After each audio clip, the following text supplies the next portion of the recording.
فلا مضل له ومن يضلله فلا هادي له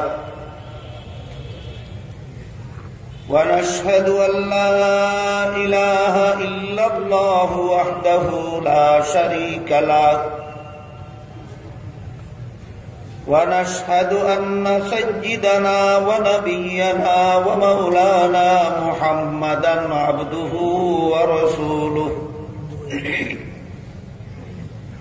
صلى الله تعالى عليه وعلى آله وأصحابه وبارك وسلم أما بعد فأعوذ بالله من الشيطان الرجيم بسم الله الرحمن الرحيم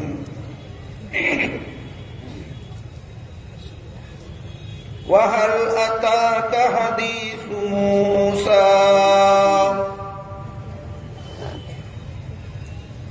بارك الله لنا ولكم في القرآن العظيم ونفعنا وإياكم بالآيات والذكر الحكيم শ্রদ্ধেয় সভাপতি হযরত উলামায়ে কেরাম, পবিত্র কোরআনের জ্ঞান পিপাসু আমার সর্বস্তরের মুসলমান ভাইয়েরা ও পর্দানিশীন মা বোনেরা, আমার যতদূর মনে পড়ে সেই অনুপাতে গত বৎসর সূরা তাহা এর ৯ নম্বর আয়াত তিলাওয়াত করেছিলাম।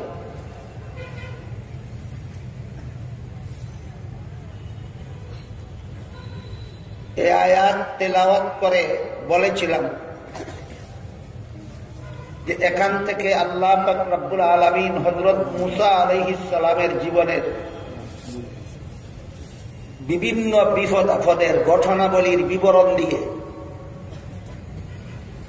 মুহাম্মদুর রাসূলুল্লাহ সাল্লাল্লাহু আলাইহি ওয়াসাল্লামকে সান্ত্বনা দিচ্ছেন।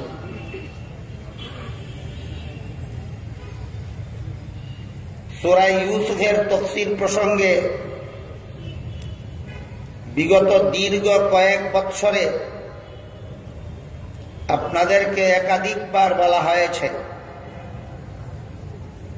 যে পবিত্র কোরআন কোন ইতিহাস গ্রন্থ নয়, যে এখানে কারো ধারাবাহিক জীবন ইতিহাস বর্ণনা করা হয়। পবিত্র কোরআন হেদায়েত গ্রন্থ, গোটা মানব জাতিকে হেদায়েতের পথ প্রদর্শন করার জন্যই আল্লাহ কোরআন নাযিল করেছেন। কিন্তু একটা বিশেষ কারণবশত সূরা ইউসুফের ভিতরে আল্লাহ পাক রব্বুল আলামিন হযরত ইউসুফ আলাইহিস সালামের প্রায় সারা জীবনের বিবরণ ধারাবাহিকভাবেই প্রদান করেছেন। ইউসুফ আলাইহিস সালামের ঘটনার বেলায় আল্লাহ সেই ব্যতিক্রম পদ্ধতি কেন অবলম্বন করলেন তা সূরা ইউসুফের তাফসীরে আপনাদেরকে শোনানো হয়েছে। এই একটা ঘটনা ব্যতিক্রম ছাড়া আরো অনেক নবী রাসূলের ঘটনা কোরআনে বর্ণিত হয়েছে। অনেক বেদিন কাফিরের ঘটনাও কোরআনে বর্ণিত হয়েছে, কিন্তু ধারাবাহিক নয়। তাই সূরা তাহার ভিতরে যে আল্লাহ হযরত মুসা আলাইহিস সালামের জীবনের বিভিন্ন বিপদ আপদের ঘটনাবলীর বিবরণ দিয়ে মুহাম্মদুর রাসূলুল্লাহ সাল্লাল্লাহু আলাইহি ওয়াসাল্লামকে সান্ত্বনা দিচ্ছেন, এখানেও আল্লাহ মুসা আলাইহিস সালামের জীবন ইতিহাস ধারাবাহিকভাবে বর্ণনা করবেন না। তার জীবন ইতিহাসের বিভিন্ন অংশ, বিভিন্ন প্রসঙ্গক্রমে আল্লাহ সূরা তাহার ভিতরে তুলে ধরবেন। এখান থেকে অনেকেরই কৌতূহল বাকি থাকে যে মুসা আলাইহিস সালামের বিভিন্ন ঘটনাবলী শুনলাম, কিন্তু ধারাবাহিক জীবন ইতিহাসটা তো পরিষ্কারভাবে বুঝলাম না। এজন্য গত বছর আমি সূরা তাহার ৯ নম্বর আয়াত তিলাওয়াত করার পর আপনাদেরকে বলেছিলাম যে প্রথমে আমি সংক্ষিপ্তভাবে মুসা আলাইহিস সালামের জীবন ইতিহাসটা ধারাবাহিকভাবে আপনাদের সামনে তুলে ধরব। এরপরে ৯ নম্বর আয়াতের পরবর্তী আয়াতগুলির ধারাবাহিক তাফসীর আপনাদের সামনে তুলে ধরব, যাতে তাফসীরি বিবরণ চলাকালে আপনারা পরিষ্কারভাবে বুঝতে পারেন যে কোন আয়াতের তাফসীরে মুসা আলাইহিস সালামের জীবন ইতিহাসের কোন অংশের বিবরণ দেওয়া হচ্ছে। সে হিসাবে আমি গত বছর সূরা তাহার ৯ নম্বর আয়াত তিলাওয়াত করার পর হযরত মুসা আলাইহিস সালামের সংক্ষিপ্ত জীবন ইতিহাস আপনাদের সামনে তুলে ধরতে যাচ্ছিলাম। আলোচনা অসমাপ্ত রয়েছে। কতটুকু আলোচনা হয়েছিল, কতটুকু বাকি রয়েছিল আমার মোটামুটি স্মরণ আছে। সে অনুপাতেই ধারাবাহিকভাবে আলোচনা চলতে থাকবে ইনশাআল্লাহ। তবে এই বছর আপাতত সেই ধারাবাহিক আলোচনাটা আপাতত মুলতবি রেখে যে কয়েক আয়াতের তাফসীরি আলোচনা সংক্ষিপ্তভাবে আপনাদের সামনে বিগত ২ বছরে পেশ করা হয়েছে, এর মধ্য থেকে ২টা বিষয়ের আলোচনা আমাদের বর্তমান সমাজের মুসলমানদের জন্য আরো ব্যাপক, আরো বিস্তৃত, আরো পরিষ্কারভাবে আলোচনা হওয়ার দরকার মনে করতেছি আমি। এই জন্য আপাতত সেই ধারাবাহিক আলোচনা মুলতবি রেখে আজকের থেকে যে ২টা আলোচনা আপনাদের সামনে তুলে ধরতে চাই তা হল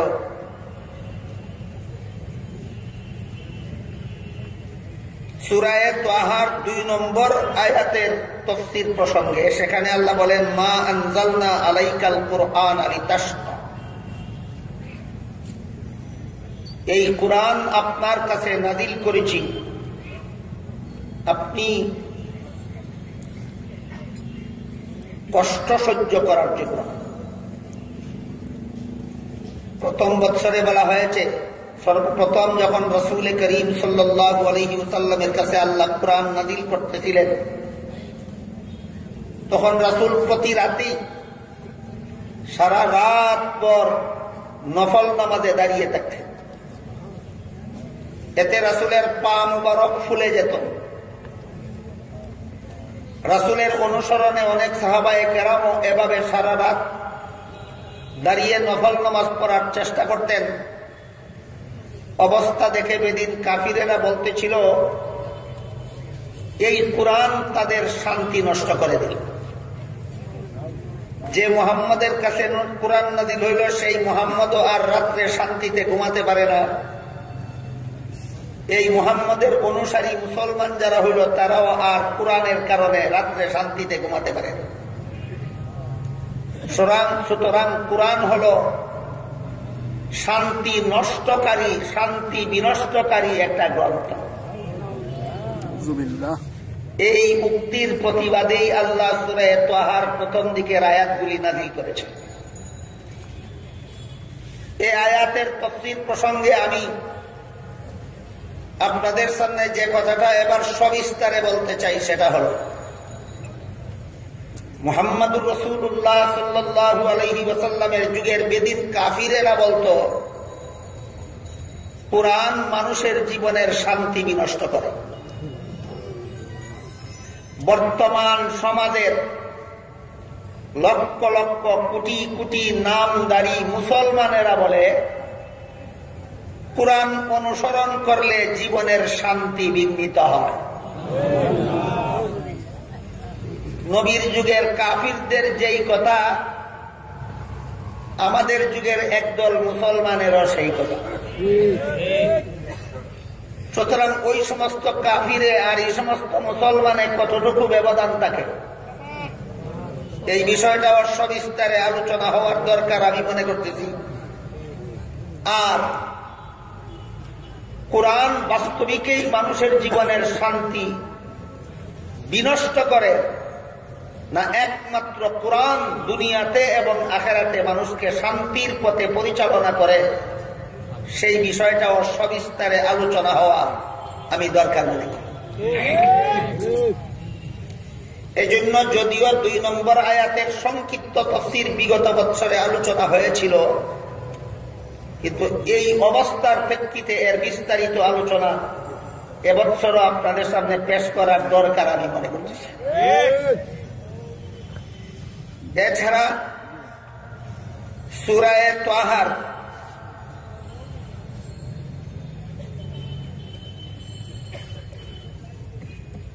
5 নম্বর আয়াতে আল্লাহ পাক রব্বুল আলামিন বলেন, আর রহমানু আলাল আরশি ইস্তাওয়া। আল্লাহর এক নাম রহমান, তিনি আরশে সমাসীন। আল্লাহ আরশে সমাসীন, আল্লাহ সূরা তাহার 5 নম্বর আয়াতে বলেছেন। এই আয়াতের অপব্যাখ্যা অবলম্বনে বর্তমান সমাজের কিছু মুসলমান, যারা নিজেদেরকে নিজেরা আহলে হাদিস বলে পরিচয়, কোন সময় এদেরকে নিজেরা সালাফি বলে পরিচয় দেয়, কোন সময় এরা নিজেদেরকে গায়রে মুকাল্লিদ বলে পরিচয়। এই সবগুলি এদের ছদ্মনাম। এদের আসল নাম হল লামাযহাবী। এই লামাযহাবীরা সূরা তাহার 5 নম্বর আয়াত অবলম্বনে এর মন গড়া তাফসীর বা অপব্যাখ্যা করে বলে তাকে যে আল্লাহ আরশের উপরে বসা আছেন, দুনিয়ার জমিনে কখনো আসেন না। আমি মনে করি এদের এই ভ্রান্ত আকীদার ফিতনাত থেকে সমাজের সর্বস্তরের মুসলমানদের ঈমান আকীদা সংরক্ষণ কল্পে সূরা তাহার 5 নম্বর আয়াতের সঠিক ব্যাখ্যার বিস্তারিত আলোচনাও হওয়া দরকার। এজন্য আমি প্রথমেই আপনাদের কাছ থেকে ক্ষমা চেয়ে নিচ্ছি। 9 নম্বর আয়াত এর পর থেকে যেখানে আলোচনা হওয়ার কথা, সেই আলোচনার ধারাবাহিকতা মুলতবি রেখে পিছন দিক থেকে আবার 2 নম্বর আয়াতের বিস্তারিত আলোচনায় কেন ফিরে আসলাম, পিছন দিক থেকে আবার 5 নম্বর আয়াতের আলোচনায় কেন ফিরে আসলাম, তার কারণটা আপনাদের সামনে তুলে ধরেছি। আশা করি এই কারণের গুরুত্ব অনুধাবন করে আপনারা আমার এই আলোচনায় পিছন দিকে ফিরে আসার ব্যাপারটাকে আপনারা ক্ষমা সুন্দর দৃষ্টিতে দেখবেন। ইনশাআল্লাহ এই 2টা বিষয়ের আলোচনা আপনাদের সামনে তুলে ধরা শেষ করার পর আবারও আমরা 9 নম্বর আয়াতের আলোচনার থেকে ধারাবাহিক আলোচনা শুরু করব। যদি আল্লাহ আমাকে তৌফিক দান করেন, আপনাদেরকেও তৌফিক দান করেন, ইনশাআল্লাহ শেষ পর্যন্ত আমরা ধারাবাহিক আলোচনায় ফিরে যাব। কিন্তু বিশেষ অবস্থার প্রেক্ষিতে পিছন দিকের 2টা আয়াতের বিস্তারিত আলোচনার দিকে আবার আমাদের ফিরে আসতে হচ্ছে। একটা হলো 2 নম্বর আয়াত, যেখানে আল্লাহ বলেন, মা আনজালনা আলাইকাল কুরআনা লিতাশকা। বেদিন কাফিরেরা বলতেছিল কুরআনের কারণে মুহাম্মদের শান্তি বিঘ্নিত হল। কোরআনের কারণে মুহাম্মদের অনুসারীদের শান্তি বিঘ্নিত হল। আল্লাহ 2 নম্বর আয়াতে বলেন, শান্তি বিঘ্নিত করার জন্য আপনার কাছে কোরআন নাযিল করি। বিষয় পরিষ্কার হয়ে গেল। কোরআনের দুশমনেরা বলে কোরআনের কারণে মানুষের জীবনের শান্তি নষ্ট হয়, আর আল্লাহ বলেন শান্তি নষ্ট করার জন্য কোরআন নাযিল করিনি, শান্তি প্রদান করার জন্য কোরআন নাযিল করেছি। আগেই বলেছি, রাসূলের যুগের বেদিন কাফিরেরা বলতো কোরআনের কারণে শান্তি নষ্ট হয়। বর্তমান সমাজের লক্ষ লক্ষ কোটি কোটি মুসলমানেরা কেউ প্রত্যক্ষ আর কেউ পরোক্ষভাবে বলে কোরআন অনুসরণ করলে শান্তিতে বসবাস করা যাবে না। বর্তমান যুগের যে সমস্ত মুসলমানেরা সরাসরি কোরআনের বিরুদ্ধে কথা বলে, এরা যেহেতু নাস্তিক এবং মুরতাদ হিসাবে চিহ্নিত হয়ে যায়, এজন্য সরাসরি কোরআনের বিরুদ্ধে কোরআনের দুশমনের সকল দুশমনেরা কথা বলার সাহস পায়। এরা কোরআনের বিরোধিতা করার আরেকটা সূক্ষ্ম অপকৌশল অবলম্বন করে থাকে। তাদের সেই অপকৌশলটা হলো কোরআনের নামটাও বলে না, কোরআন সম্পর্কে কোনো মন্তব্যই করে না, শুধু কোরআনের বিভিন্ন বিধানের বিরুদ্ধে যুক্তি প্রদর্শন করে চটকদার কতগুলি স্লোগান, কোরআন বিরোধী কতগুলি দ্বিমুখী অর্থবোধক কতগুলি স্লোগান সমাজে চালু করার আন্দোলন করে। নাস্তিক মুরতাদেরা হইল সরাসরি কোরআন বিরোধী, আর এ সমস্ত স্লোগানদারীরা হল ইনডাইরেক্ট কোরআন বিরোধী। সুতরাং আমাদের বর্তমান সমাজে কোরআন বিরোধী 2 দল, একদল নাস্তিক মুরতাদ, আর একদল কতগুলি আধুনিক স্লোগানদারী। এই সমস্ত আধুনিক স্লোগানদারীদের একটা স্লোগান হল সাম্প্রদায়িক সম্প্রীতি চাই। একটা স্লোগান কি? সাম্প্রদায়িক সম্প্রীতি চাই। সাম্প্রদায়িক সম্প্রীতি যথাযথভাবে কোরআনই শিক্ষা দিয়েছে দুনিয়ার মানুষকে, কিন্তু এরা এই সাম্প্রদায়িক সম্প্রীতির স্লোগান বর্তমান সমাজে যারা দিচ্ছে, এদের এই স্লোগানটা হলো কথা সত্য মতলব খারাপ। এদের স্লোগানটা কোন পর্যায়ের? কথা সত্য মতলব খারাপ। আপনি যখন বলবেন যে সাম্প্রদায়িক সম্প্রীতি যে তুমি চাও, এটা তো কোরআনের দেওয়া সাম্প্রদায়িক সম্প্রীতির পরিপন্থী, তখন বলে যে না, আমার স্লোগান কোরআন পরিপন্থী নয়। এমন ভাবেই ব্যাখ্যা করে তার স্লোগানকে, যেভাবে ব্যাখ্যা করলে কোরআন বিরোধী না হয়। কথার বেলায় কোরআন বিরোধী নয়, কিন্তু বাস্তবায়নের বেলায় কোরআন বিরোধী হয়। এদের চেয়ে সরাসরি নাস্তিক মুরতাদেরা মন্দের ভালো। এদের চেয়ে নাস্তিক মুরতাদেরা এমনিই ভালো না মন্দের ভালো? মন্দের ভালো। কেমন?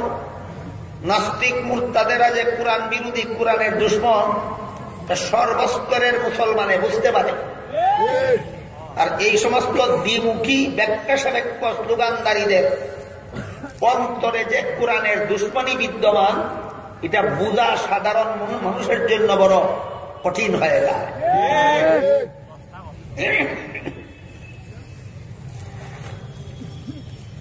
নাস্তিক মুরতাদদের উদাহরণ হলো কাফিরের মতো, আর এই সমস্ত স্লোগানদারীদের উদাহরণ হলো মুনাফিকের মতো।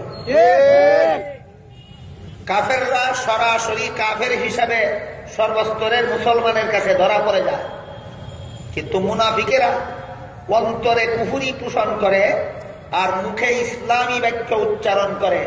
এই জন্য মুনাফিকদের কুফরি সাধারণ সমাজের কাছে ধরা পড়ে না। এবার বলেন, কোনটা খারাপ আর কোনটা মন্দের ভালো। মুনাফিকিটা হইল জঘন্যতম খারাপ, আর সরাসরি কুফরিটা হলো মন্দের ভালো। মুনাফিকের চেয়ে কামের ভালো।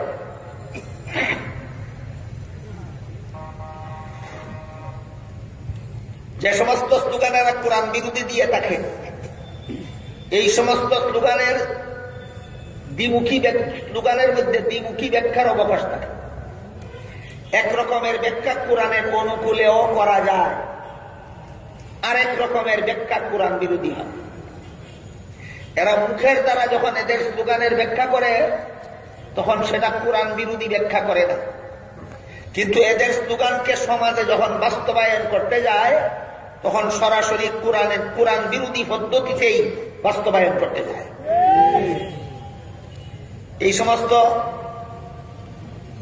দ্বিমুখী ব্যাখ্যা সাপেক্ষ স্লোগানগুলির একটা স্লোগান হল সাম্প্রদায়িক সম্প্রীতি চাই।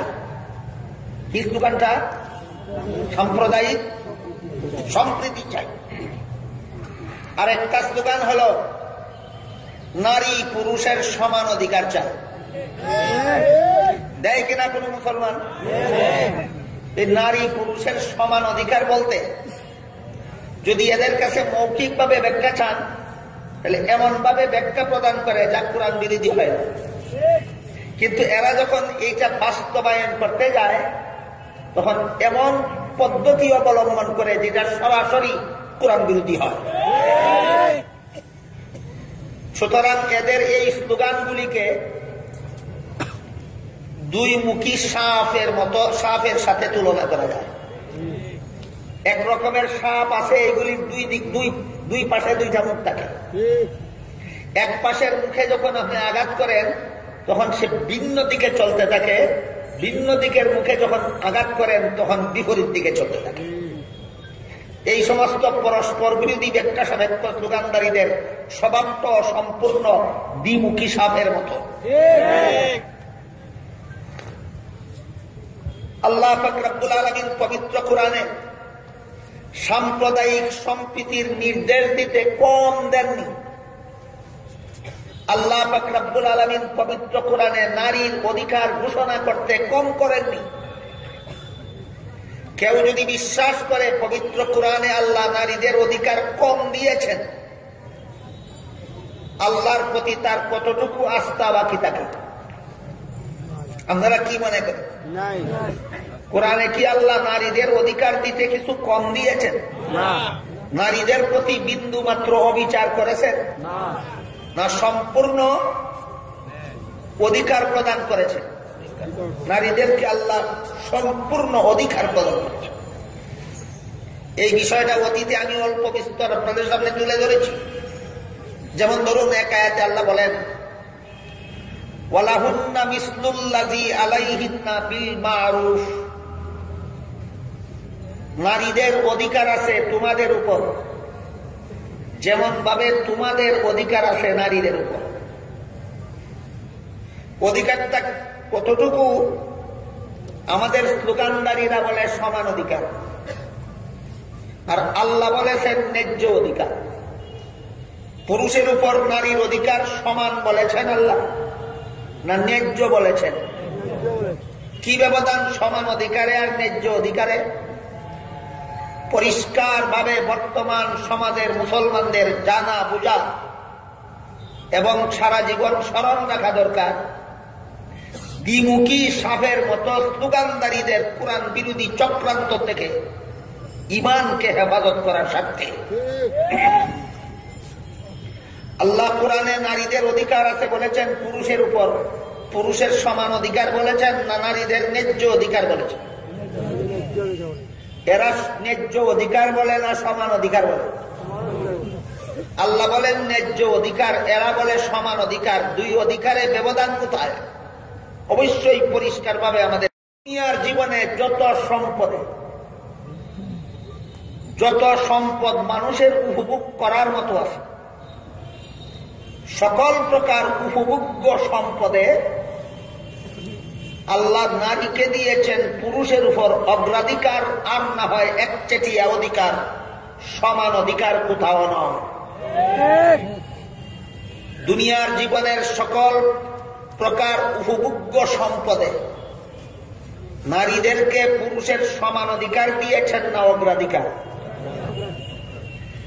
কোন কোন ক্ষেত্রে অগ্রাধিকার দিয়েছেন, কোন কোন ক্ষেত্রে একচেটিয়া অধিকার দিয়েছেন।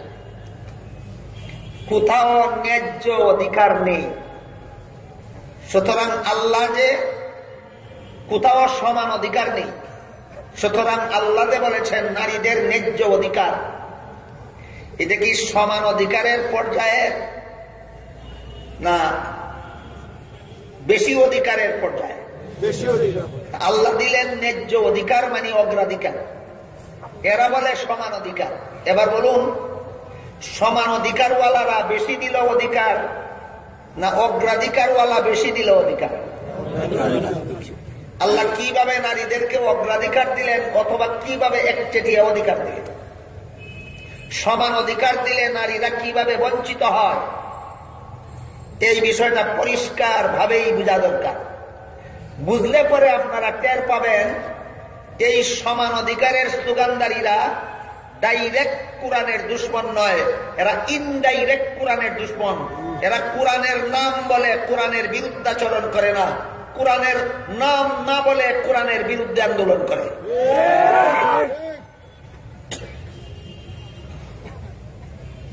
আমরা বোঝার চেষ্টা করি আল্লাহ নারীদেরকে পুরুষের উপর অগ্রাধিকার দিলেন কোথায় আর একচেটিয়া অধিকার দিলেন কোথায়? কোরআনের বিধান মতে কোন বাবার ঘরে যখন একটা ছেলে জন্ম হয়, ছেলেকে লালন পালন করা বাবার দায়িত্ব হয় কতদিন? ছেলেটা নাবালক থাকবে যতদিন। সাবালক ছেলেকে লালন পালন করা কোরআনের বিধান মতো বাবার দায়িত্ব নয়। কোন বাবা যদি সাবালক ছেলেকে লালন পালন করে সেটা হবে ছেলের প্রতি বাবার দয়া। কিন্তু এই বাবার ঘরে যখন কোন মেয়ে জন্ম হয়, মেয়েকে লালন পালন করার দায়িত্ব হয় বাবার দায়িত্ব হয় কতদিন? বিয়ে না হবে যতদিন। ছেলেকে লালন পালন করার দায়িত্ব হলো নাবালক থাকবে যতদিন, আর মেয়েকে লালন পালন করার দায়িত্ব হলো বিয়ে না হবে যতদিন।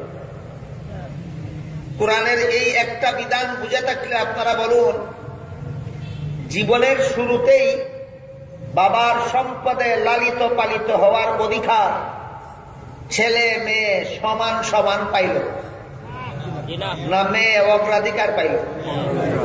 কোরআন যেখানে অগ্রাধিকার দিল সেখানে তোমরা সমান অধিকারের স্লোগানদারীরা সমান অধিকার বলে নিজেরাই কি গুড়ার ডিম বুঝো, আর আমাদের এই কি গুড়ার ডিম বুঝাতে চাও? পরীক্ষার পরিষ্কার ব্যাখ্যা চাই।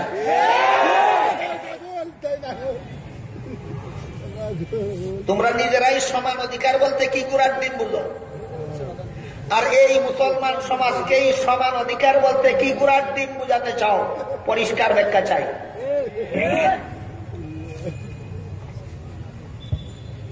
আমার পেশকৃত উদাহরণের মাধ্যমে আমরা কি পাইলাম?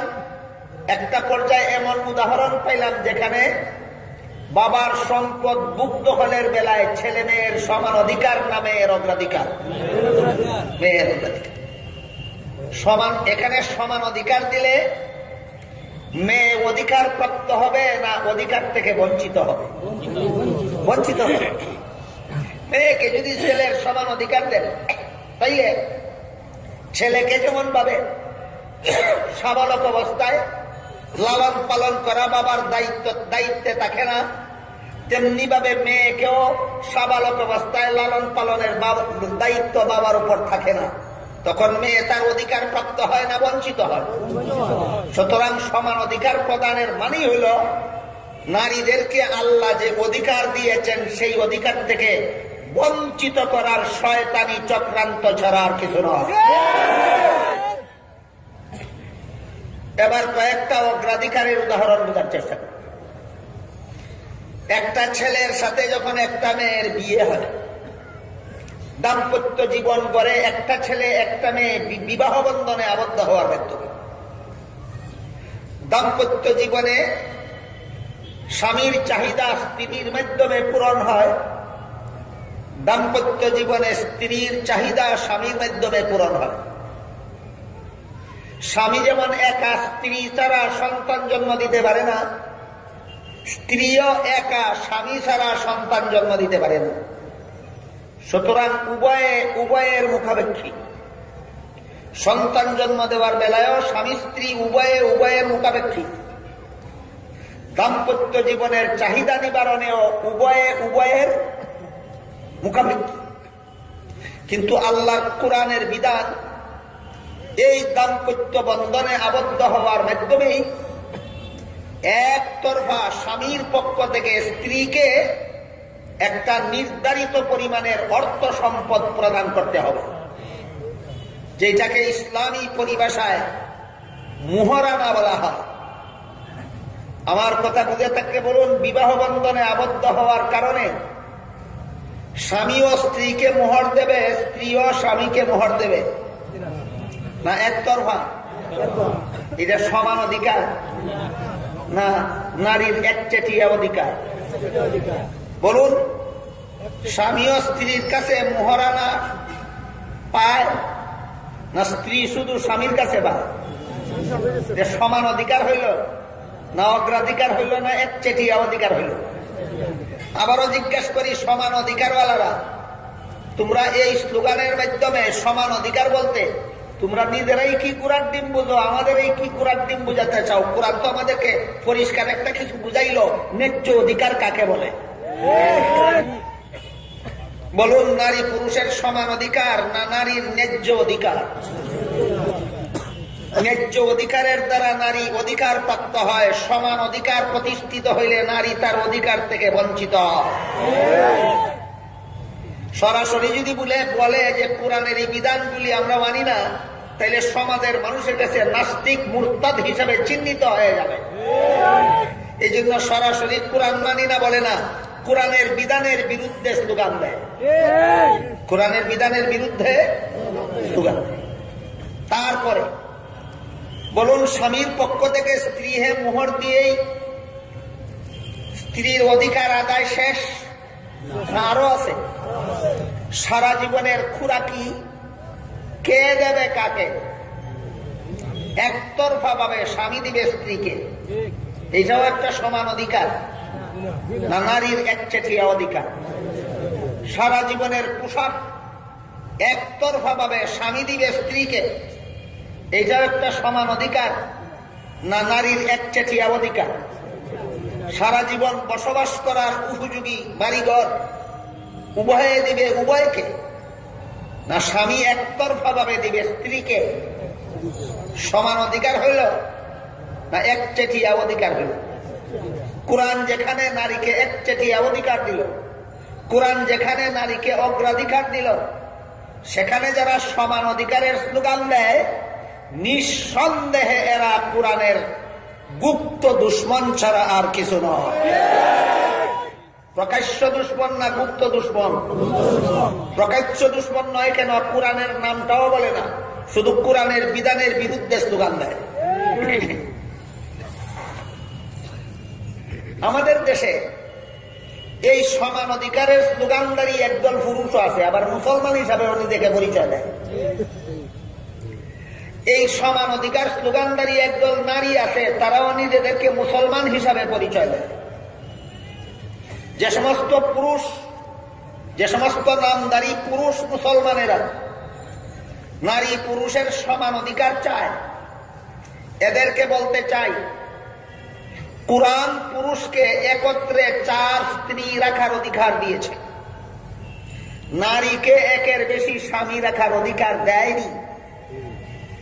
তুমি যদি সমান অধিকার চাও, তাইলে তোমার দাবি মতো তোমার স্ত্রীর অধিকার আছে তোমাকে বিয়ে করার পরও আরো 3টা স্বামী বিয়ে করার। তুমি তোমার ঘরে আবদ্ধ করে রেখেছো কেন? তোমার স্ত্রীকে আরো 3 স্বামীর ঘরে বিয়ে দাও না কেন? তাহলে সমান অধিকার নিজের ঘরেও কি প্রতিষ্ঠা করে না নিজের বিবির সাথেই প্রবঞ্চনা করে? নিজের বিবিকেই তো সমান অধিকার দিল। তোমার যেমন অধিকার আছে 4টা বউ রাখার, তোমার বউয়েরও তো অধিকার আছে 4টা স্বামী রাখার, দাও না কেন? আর যে সমস্ত নারীরা নিজেদেরকে মুসলমান পরিচয় দিয়ে আবার সমান অধিকারের স্লোগান দেয়, এদেরকে বলতে চাই, তোমরা তো পুরুষের সমান অধিকার চাও। পুরুষ যেমন 4টা বিয়া করার অধিকার আছে, তোমারও তো 4 জায়গায় বিয়া বসার অধিকার আছে। এক স্বামীর করে বসে আছো কেন? আরো 3 স্বামীর করে যাও না কেন?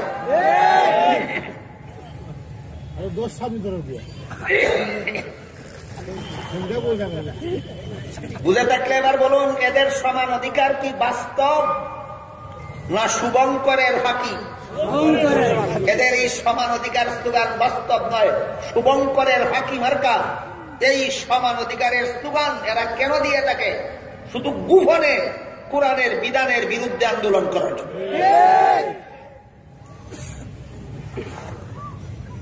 এদের আন্তরিক বিশ্বাস যে কোরআনের বিধান পালন করলে দুনিয়ার জীবনে শান্তি হবে না। নাস্তিক মুরতাদেরা যেমন প্রকাশ্যে বলে কোরআনের অনুশাসন পালন করলে দুনিয়ায় শান্তি হবে না, তেমনি ভাবে এই সমস্ত দ্বিমুখী ব্যাখ্যা সাপেক্ষ স্লোগানদারীরাও মনে প্রাণে বিশ্বাস করে কোরআনের অনুশাসন পালন করলে দুনিয়ার জীবনে শান্তি হবে না। এই হুবহু এই কথাই ছিল রাসূলের যুগের বেদিন কাফিরদের, যে কোরআন মানলে শান্তি নাই। নবীর যুগের কাফিরেরা বলতো কোরআন মানলে শান্তি নাই। বর্তমান সমাজের একদল নামদারি মুসলমানেরা বলে কোরআন মানলে শান্তি নাই।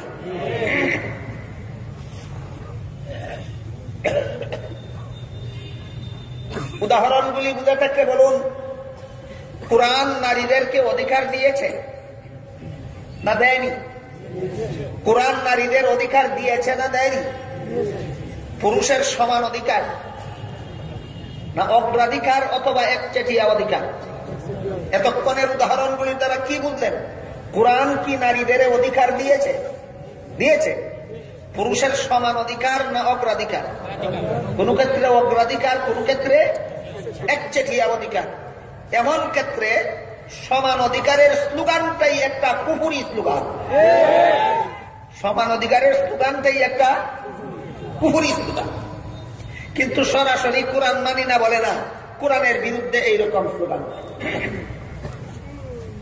এরা কি কাফেরের ভূমিকায় না মুনাফিকের ভূমিকায়? মুনাফিকের ভূমিকা। এদের বিশ্বাস কোরআন মানলে দুনিয়ায় শান্তি হবে না, আখিরাতে যাই কিছু।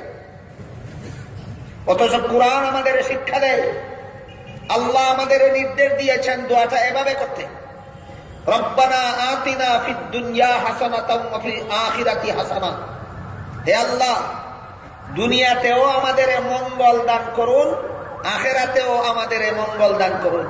বলুন, আল্লাহর শিক্ষা দেওয়া দোয়ার মধ্যে আগে আখিরাতের মঙ্গল কামনা করা হয়েছে না আগে দুনিয়ার মঙ্গল কামনা করা হয়েছে? সুতরাং কোরআনের বিধান মানুষকে আগে দুনিয়ার জীবনে শান্তি প্রদান করে, পরে আখিরাতের জীবনে শান্তি প্রদান করে। কোরআনের বিধান ছাড়া দুনিয়া আখিরাতে যেমন শান্তি নাই, কোরআনের বিধান ছাড়া দুনিয়াতেও শান্তি নাই। বিশ্বাস করতে পারলেই শুধু মুমিন মুসলমান বলে গণ্য হতে পারে। এই কোরআনের শান্তিময় বিধানে যারা বিশ্বাসী হতে পারে না, তারা আর যাই কিছু হোক, অন্তত মুমিন মুসলমান হতে পারে না। এই সমস্ত দ্বিমুখী স্লোগানদারীদের আরেকটা কোরআন বিরোধী স্লোগান হল সাম্প্রদায়িক সম্প্রীতি চাই। কি চায়? সাম্প্রদায়িক সম্প্রীতি। জানি না কি গোড়ার ডিম নিজেরাই বুঝে আর কি গোড়ার ডিম আমাদের বোঝাতে চায়। সাম্প্রদায়িক সম্প্রীতিও নারীর অধিকার যেমন ভাবে কোরআন প্রদান করেছে ন্যায্য অধিকার, ঠিক তেমনি ভাবে শান্তিজনক সাম্প্রদায়িক সম্প্রীতি একমাত্র কোরআন প্রদান করেছে মানব জাতিকে। কোরআন ছাড়া আর কেউ কাউকে শান্তিদায়ক সাম্প্রদায়িক সম্প্রীতির বিধান প্রণয়ন করতে পারে। কোরআন একই সমাজে একই দেশে বিভিন্ন সম্প্রদায় বিভিন্ন ধর্মাবলম্বীকে শান্তিপূর্ণভাবে একই সমাজে বসবাস করার যে অনুপম ব্যবস্থা দান করেছে, কোরআন ছাড়া আর কেউ সেই ব্যবস্থা দান করতে পারে না। কোরআনের প্রদত্ত সাম্প্রদায়িক সম্প্রীতির ব্যবস্থার উজ্জ্বল দৃষ্টান্ত হল পরীক্ষার হল। পরীক্ষার হলে একদল ছাত্র প্রশ্নের সঠিক জবাব লেখে, আরেক দল ছাত্র প্রশ্নের জবাব ভুল লেখে। না সিলেটের সব ছাত্রই সঠিক লেখে, না কোনো ছাত্র ভুলও লেখে। আপনারা কি জানেন কোন পরীক্ষার্থী ছাত্র পরীক্ষার হলে প্রশ্নের জবাব ভুল লেখে কিনা? লেখে। তখন যে পরীক্ষার্থী প্রশ্নের জবাব সঠিক লেখে তার কি অধিকার থাকে ভুল লেখায় বাধা দিতে? যে ভুল লেখে তারে লিখতে বাধা দেওয়ার অধিকার রাখে? অধিকার নাই। 100 বার ভুল লিখবে, তোমার বাধা দেওয়ার অধিকার নেই। তার সাথে তোমার অসৎ ব্যবহার করার অধিকার নেই। তার সাথে তুমি আগের মতোই সৎ ব্যবহার করতে হবে। পরীক্ষার হলে প্রশ্নের জবাব যে সমস্ত পরীক্ষার্থীরা ভুল লেখে তাদের সাথে যারা সঠিক লেখে এরা যেমন ভাবে সম্প্রীতি বজায় রাখার বিধান আছে, ঠিক তেমনি ভাবে একটা সমাজে মুসলমানও বাস করে অমুসলমানও বাস করে। যেমন ভাবে পরীক্ষার হলে সঠিক লেখনেওয়ালা ছাত্রদের ভুল লেখনেওয়ালাদের লেখায় বাধা দেওয়ার অধিকার থাকে না, তেমনি ভাবে সমাজের কোন মুসলমানের ভ্রান্ত ধর্মাবলম্বীদের ধর্ম পালনে বাধা দেওয়ার অধিকার থাকে না।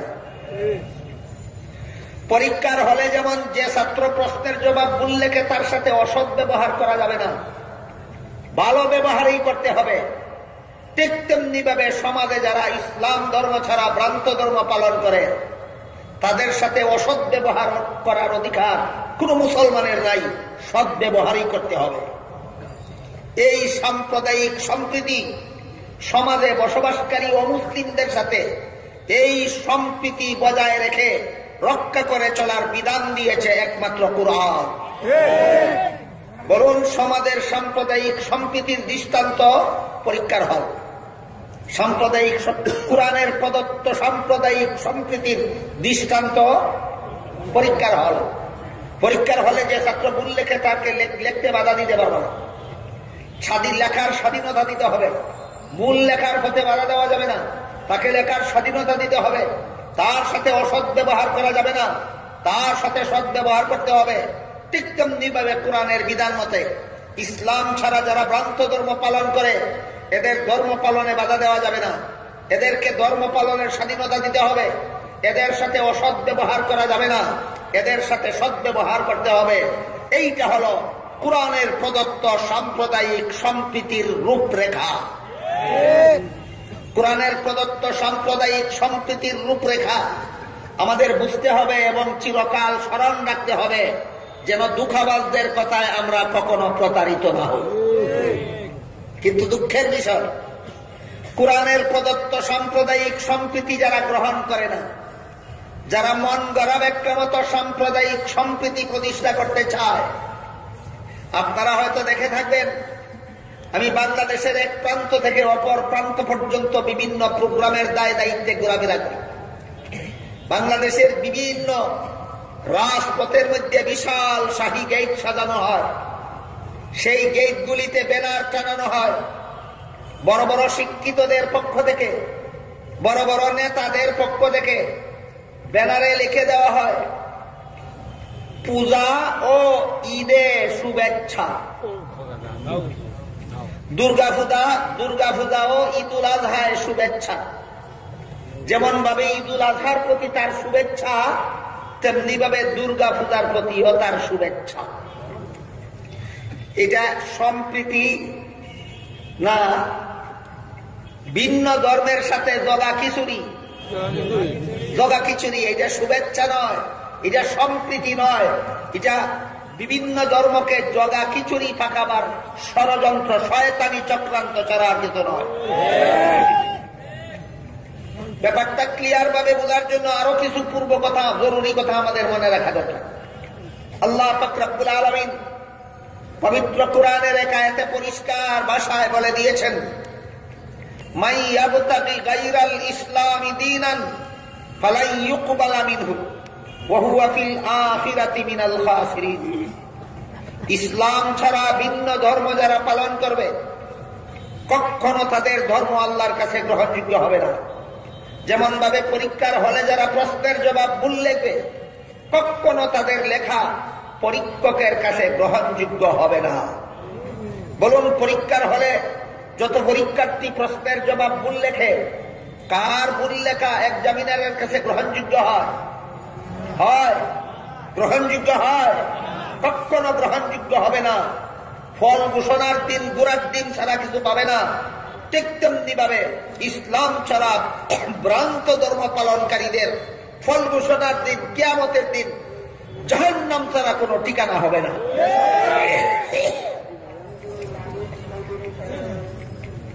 এমত অবস্থায় প্রশ্ন জাগতে পারে যে ভিন্ন ধর্মগুলি যদি আল্লাহর কাছে গ্রহণযোগ্য না হয় তাহলে পালন করার স্বাধীনতা দিলেন কেন?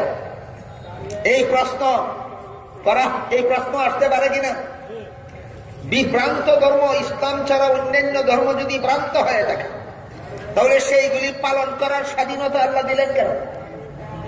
পবিত্র কোরআনের সূরাতুল বাকারার 256 নম্বর আয়াতে আল্লাহ পাক রব্বুল আলামিন পরিষ্কার ভাষায় ঘোষণা দিয়েছেন, লা ইকরাহা ফিদ্দীন, লা ইকরাহা ফিদ্দীন।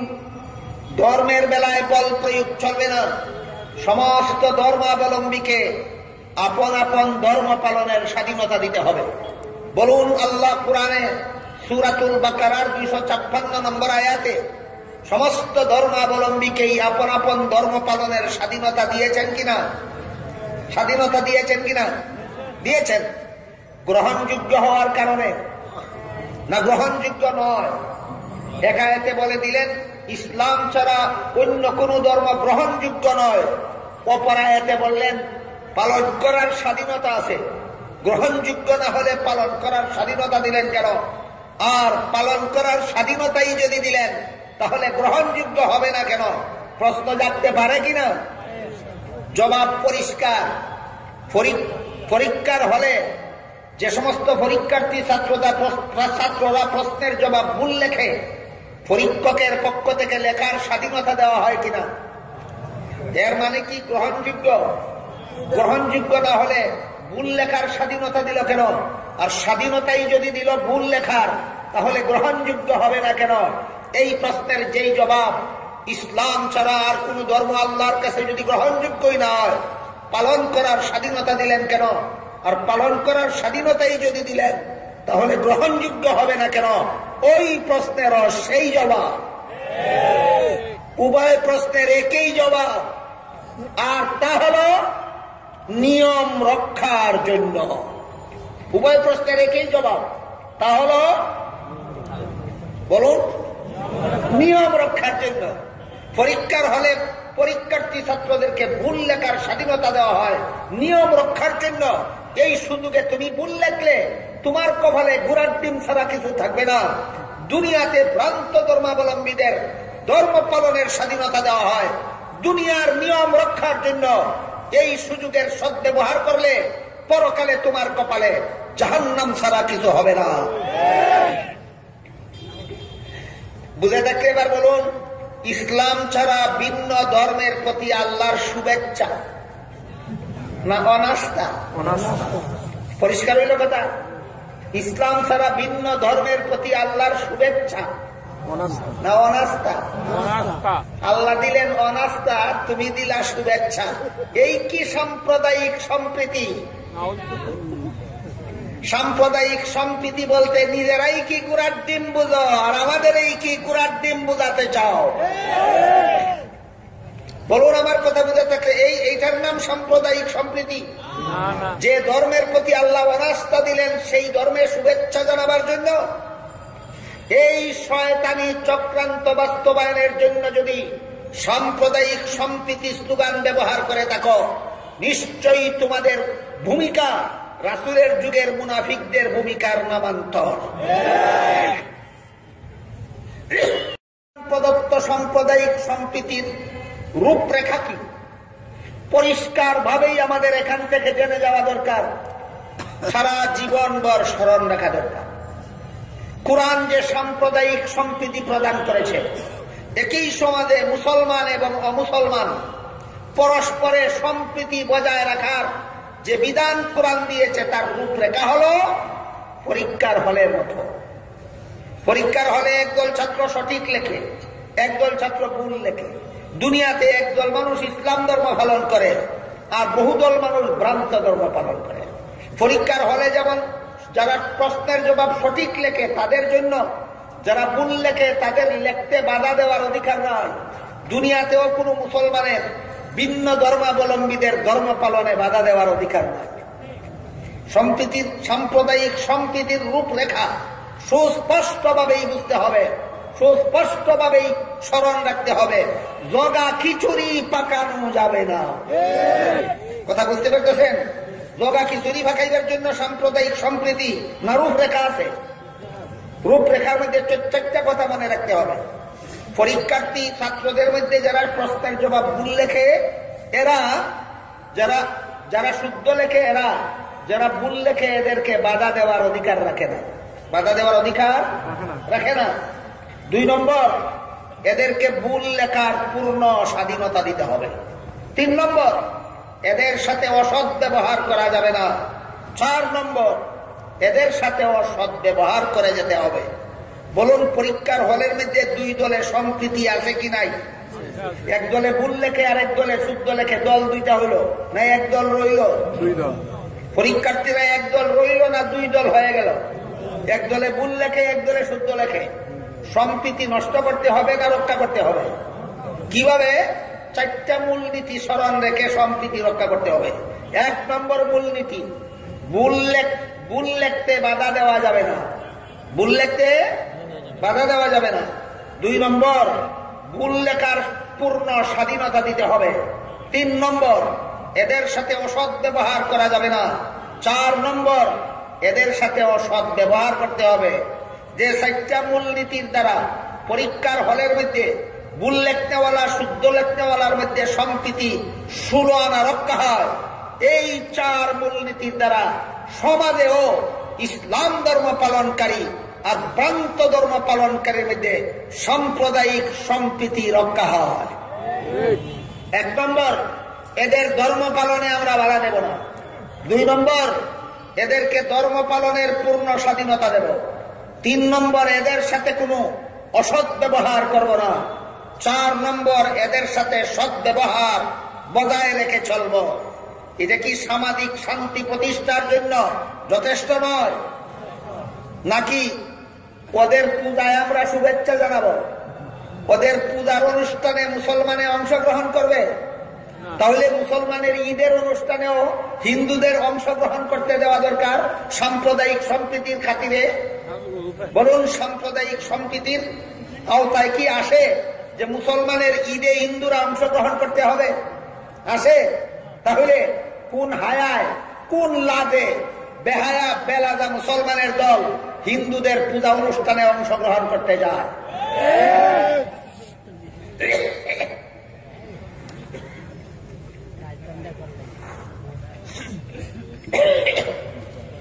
সম্প্রীতির আওতায় করে না বহির্ভূত? এক ধর্মাবলম্বীর ধর্মীয় আচার অনুষ্ঠানে অন্য ধর্মাবলম্বীর অংশগ্রহণ সাম্প্রদায়িক সম্প্রীতির আওতাভুক্ত নয়, জগা খিচুড়ি মার্কা ধর্ম পালনের ব্যবস্থা।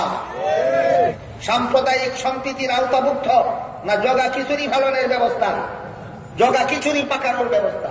সুতরাং যে সমস্ত লোকেরা দুর্গা পূজা আর ঈদুল আজহায় একই ব্যানারে একসাথে শুভেচ্ছা জানায়, এরা সত্যই সাম্প্রদায়িক সম্প্রীতি চায় না সাম্প্রদায়িক সম্প্রীতির দোহাই দিয়া হিন্দু ধর্ম আর মুসলমান ধর্মকে একাকার করে দিতে চায়?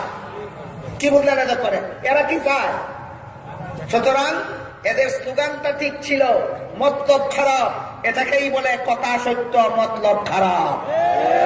এটাকেই বলে কথা সত্য, মতলব খারাপ।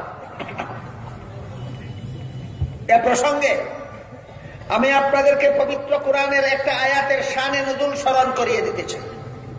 পবিত্র কোরআনের এক আয়াতে আল্লাহ বলেন, ইয়া আইয়ুহাল্লাযীনা আমানু উদখুলু ফিস-সিলমি কাফা ওয়ালা তাত্তাবিউ খুতুওয়াতিশ শাইতান। এর অর্থ হলে মুসলমানেরা তোমরা পরিপূর্ণ মুসলমান হয়ে যাও, শয়তানের পদাঙ্ক অনুসরণ করো না। এই আয়াতটা আল্লাহ নাযিল করেছিলেন একজন ইহুদি রাসূলের যুগে ইসলাম ধর্ম গ্রহণ করেছিলেন। তিনি ইহুদি ধর্মের আলেম ছিলেন, নাম ছিল তার আব্দুল্লাহ ইবনে সালাম, একজন ইহুদি আলেম। তিনি রাসূল করিম সাল্লাল্লাহু আলাইহি ওয়াসাল্লামের যুগে কলেমা পড়ে মুসলমান হলেন, ইসলাম ধর্ম গ্রহণ করলেন। ইসলাম ধর্ম গ্রহণ করার পরে যখন দেখলেন ইসলামের বিধানে উটের গোশত খাইলেও গুনাহ নাই, না খাইলেও গুনাহ নাই। আপনারা কি জানেন? ইসলামের বিধানে উটের গোশত খাইলে গুনাহ আছে, না খাইলে গুনাহ আছে? খাইলেও গুনাহ নাই, না খাইলেও গুনাহ নাই। আর দেখলেন ইসলামের বিধানে শনিবারে মাছ শিকার করলেও গুনাহ নাই, না করলেও গুনাহ নাই। কি জানেন আপনারা?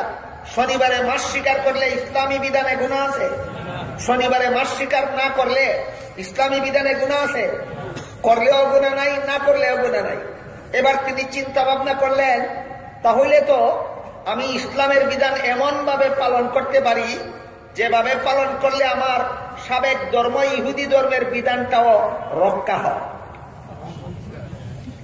কি? যে ইসলাম যেহেতু উটের গোশত, ইসলামের বিধানে যেহেতু উটের গোশত না খাইলেও গুনাহ নাই, তাহলে আমি উটের গোশত খাবো না। ইহুদি ধর্মে উটের গোশত খাওয়ায় গুনাহ ছিল, আমি ইসলাম ধর্ম গ্রহণ করেছি। ইসলাম ধর্মে যেহেতু উটের গোশত খাইলেও গুনাহ নাই, না খাইলেও গুনাহ নাই, তাতে আমি উটের গোশত খাবো না। আমার ইসলামও রক্ষা হইল, ইহুদি ধর্মের বিধানও পালন হইল। জগা খিচুড়ি বানানির ফাঁকানির এইটাও একটা পন্থা। হক ধর্ময় আর বাতিল ধর্ময় জগা খিচুড়ি ফাঁকানির এইটাও একটা পন্থা। কিন্তু উনার ধারণা মতে এটা ছিল বৈধ পন্থা। আর যারা দুর্গা পূজা আর ঈদ উল আজহায় শুভেচ্ছা জানায়, এইটা কি বৈধ পন্থা না অবৈধ পন্থা? অবৈধ পন্থা। দুর্গা পূজায় কোন মুসলমান অন্তরে ঈমানের লেশ মাত্র থাকলে শুভেচ্ছা জানাতে পারে না, যেহেতু আল্লাহ অনাস্থা প্রদান করেছেন।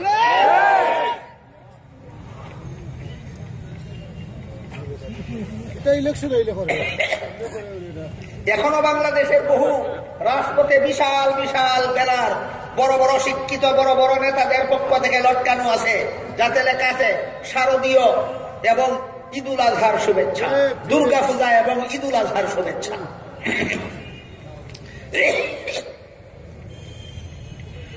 আব্দুল্লাহ ইবনে সালাম ইহুদি ধর্ম আর ইসলাম ধর্মে একাকার করার একটা বুদ্ধি বের করলেন, বৈধ পন্থা। কি বৈধ? যে ইসলাম ধর্মে উটের গোশত না খাওয়া যেমন বৈধ, না খাওয়াও বৈধ।